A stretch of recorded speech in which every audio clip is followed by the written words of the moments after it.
नमस्कार मित्रांनो, आज सांगणार आहे की दिव्यांग अंत्योदय कसं निघणार आहे. तर त्याबद्दलच हा व्हिडिओ आहे. तुम्ही जर चॅनलवर नवीन असाल तर चॅनलला सबस्क्राईब करून घ्या, कारण की या चॅनलवर असेच व्हिडिओ नेहमी येत राहील दिव्यांगांच्या सेवेसाठी. आणि जास्तीत जास्त हा व्हिडिओला शेअर करा. चला तर मग व्हिडिओ सुरू करूया. तर आजचा विषय असा आहे की दिव्यांग आणि अंत्योदय कार्ड म्हणजे अंत्योदय कुठून करावं, पिवळे राशन कार्ड कुठून करावं तेच मी तुम्हाला सांगणार आहे. तर पिवळे राशन कार्ड असं आहे की सर्वात पहिले मेन म्हणजे तुमच्या जे पण तिथून तुम्ही राशन घेत असाल राशन दुकानदार, त्या राशन दुकानामध्ये जायचं आणि त्याला सांगायचं की मला दिव्यांग असल्यामुळे अंत्योदय कार्ड करायचं आहे. त्यांनी का जर आपल्याला उत्तर चांगल्या भाषेत नाही दिलं तर आपण समोरची प्रोसेस करू शकतो. पण तुम्ही जर मला विचारलं तू अंत्योदय कुठून केलं, तर मी तुम्हाला सांगणार की मी माझ्या गावातूनच केलं. माझ्या गावामधली जे मला राशन दुकानदार आहे त्यांनीच पूर्ण माहिती दिली आणि त्यांनीच सांगितलं. त्यांनी फक्त माझ्याकडून डॉक्युमेंट घेतले होते. ते डॉक्युमेंट म्हणजे राशन कार्ड आणि दिव्यांगांचं प्रमाणपत्र याची एक प्रत घेतली होती. ती प्रत मी त्याला दिली आणि त्यांनी मला सर्व करून दिलं. म्हणजे माझं अंत्योदय झालं. ते अंत्योदय कार्ड म्हणजे माझं 6 महिन्यामध्ये झालं. आणि त्या राशन दुकानदारांनी माझ्याकडून फक्त 100 रुपये चार्ज घेतला, कारण की त्याला पण यायला त्रास होत होता. म्हणजे आमच्या गावातून अमरावती शहर हे 15 किलोमीटर आहे. तर तो सर्व दिव्यांगांचे डॉक्युमेंट जमा करून त्यांनी त्या दुकानदारांनी तहसीलमध्ये जमा केलं. तर तुम्हाला जर नवीन काढायचं असेल म्हणजे अंत्योदय कार्ड दिव्यांगांसाठी, तर प्रत्येक तहसीलमध्ये असं मी आतापर्यंत जेवढे पण व्हिडिओ बनवले तर त्यांनी सांगितलं की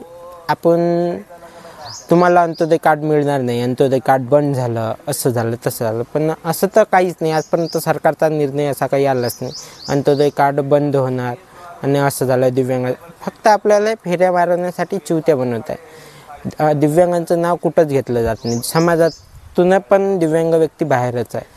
म्हणून दिव्यांगांनी अंत्योदय कार्ड काढण्यासाठी आपल्याजवळ PDF पण आहे, त्या अंत्योदय कार्डची झेरॉक्स पण आहे. तुम्हाला पाहिजे असेल मी डिस्क्रिप्शनमध्ये ती लिंक देणार, तिथून जाऊन तुम्ही GR डाउनलोड करू शकता. तहसीलमध्ये गेल्यानंतर तिथं अन्न पुरवठा ऑफिस असते. त्या ऑफिसमध्ये गेल्यानंतर तुम्हाला सर्व माहिती दिली जाते. तुम्हाला डॉक्युमेंट कोणकोणचे लागणार आहे, कसे लागणार आहे, काय लागणार आहे. आणि तुमच्या एकूण ते तहसील म्हणत असेल की दिव्यांगांना अंत्योदय बंद झाला आहे, तर असं त्यांना निश्चितपणे ठामपणे विचारा की अंत्योदय कार्ड आम्हाला GR दाखवा.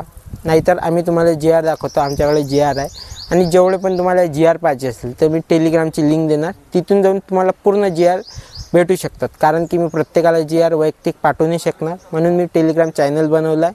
त्या टेलिग्राम चॅनलवर मी प्रत्येक पूर्ण GR आत्तापर्यंत जेवढे पण GR आहे तेवढे पण GR मी टाकून ठेवले आहे.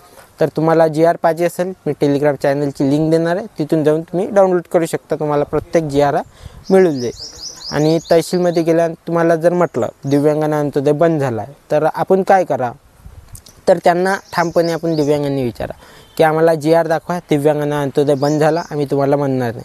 नाहीतर तुमच्या इकडे कोणची पण प्रहार संघटनाचा असाल तर प्रहार संघटना कार्यकर्त्यांना भेटा, त्या अध्यक्षांना भेटा. प्रहार अपंग क्रांती हे पण आपलं काम अवश्य पुरं करतात.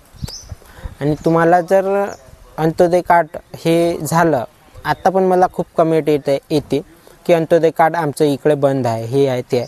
तर त्यांना ठामपणे विचारा बंद का आहे, काहून आहे आणि कशामुळं बंद झालं. बंद असेल तर आम्हाला एखादा GR दाखवा किंवा सरकारची नोटीस दाखवा. ह्याच प्रकारे आपण जर विचारलं त्यांना तर ते थोडे भिणार. नाहीतर आपल्याला कुठंच समाजामध्ये जागा पण नाही, काही पण नाही. तर या व्हिडिओमध्ये तुम्हाला जर काही शंका असेल, काही विचारायचं असेल तर तुम्ही कमेंट करून नक्की विचारा. आम्ही त्या प्रश्नाचं उत्तर तुम्हाला देऊ. धन्यवाद.